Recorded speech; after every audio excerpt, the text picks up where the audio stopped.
एक गांव में एक परिवार रहता था। वो बहुत ही गरीब थे। उनके घर में पापा, मम्मी और उनका एक लड़का था जिसका नाम विशाल था। वे बहुत गरीब थे। उसके पापा रोज़ काम करने जाया करते थे और जो लेकर के आया करते थे बस वही खाकर वह लोग गुजारा कर रहे थे। जैसे तैसे वह अपनी ज़िंदगी काट ही रहे होते हैं कि फिर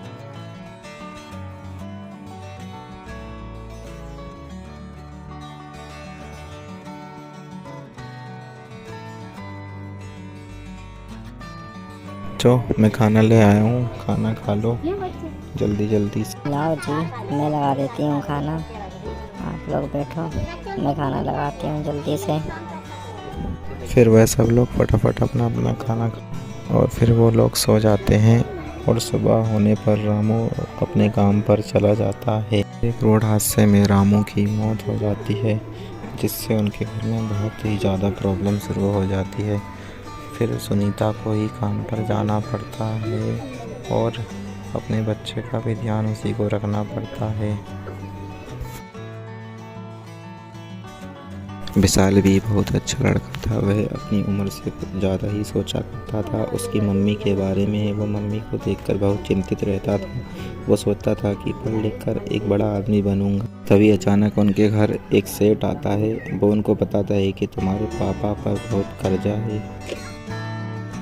सेठ उनको घर से निकलने की धमकी देता है और बोलता है कि बहुत ज़्यादा ही कर्जा है, इसीलिए तुम लोग घर से निकल जाओ। इसी वक्त पर सुनीता बहुत समझाने की कोशिश करती है कि हमें इस तरह से मत निकालो, हम कहाँ जाएंगे, क्या करेंगे।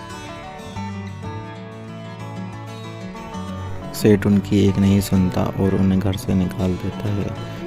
सुनीता और विशाल दोनों घर से निकल जाते हैं और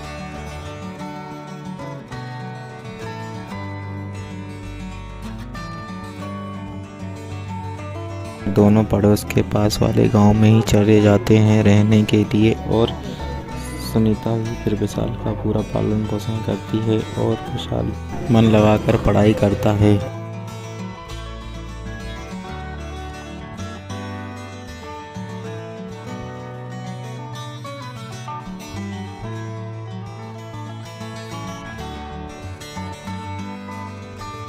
दस साल बाद अब लड़का बड़ा हो चुका था और पढ़ लिख कर एक वकील बन चुका था। फिर वह गांव में वापस आते हैं और अपना मकान वापस लेने फिर वो सेठ से बात करके और अपना कर्जा चुका करके अपना मकान वापस ले लेते हैं और अपने घर की ओर चले जाते हैं।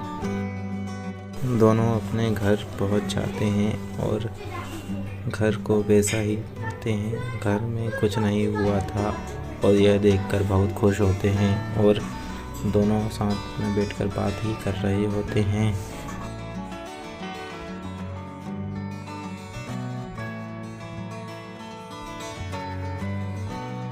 फिर एक दिन सेठ के घर एक पुलिस वाला आता है और वो बताता है कि आपके लड़के ने एक बहुत ही गंभीर अपराध किया है।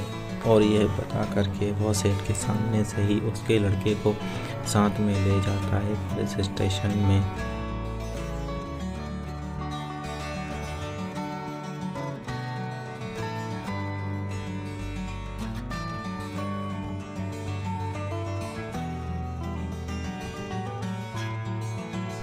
तभी सेठ परेशान होकर कहीं एक पेड़ के नीचे बैठ जाता है कि तभी एक व्यक्ति आता है। वह पूछता है क्या हुआ है, तो सेठ उसे सारी बात बताता है। फिर वह बोलता है कि पास में एक लड़का रहता है जो बहुत ही अच्छा वकील है, तुम उससे बात। फिर सेठ उस लड़के के घर जाता है।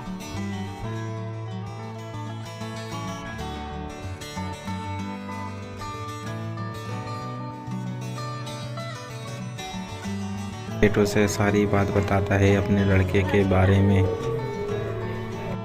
लड़का सेठ को पहचान तो लेता है लेकिन वो कुछ बोलता नहीं है और केस लेने से भी मना कर देता है कि मैं तुम्हारा केस नहीं ले सकता। तुम वही हो जिसने मेरे पिताजी का कर्जा वसूल करने के लिए हमारा घर ले लिया था। लेकिन उसकी माँ के समझाने पर लड़का बोलता है देखो मेरी माँ को, तुमने हम लोगों के साथ इतना बुरा किया, फिर भी वह तुम्हारे लड़के को बचाने के लिए मुझसे कह रही है कि इनका केस ले लो और लड़ लो। फिर लड़का केस ले लेता है और जीत भी जाता है। फिर सेठ को एहसास होता है कि कोई गरीब या कोई छोटा नहीं होता है, समय सबका बदलता है, समय की मार सबको सही कर देती है।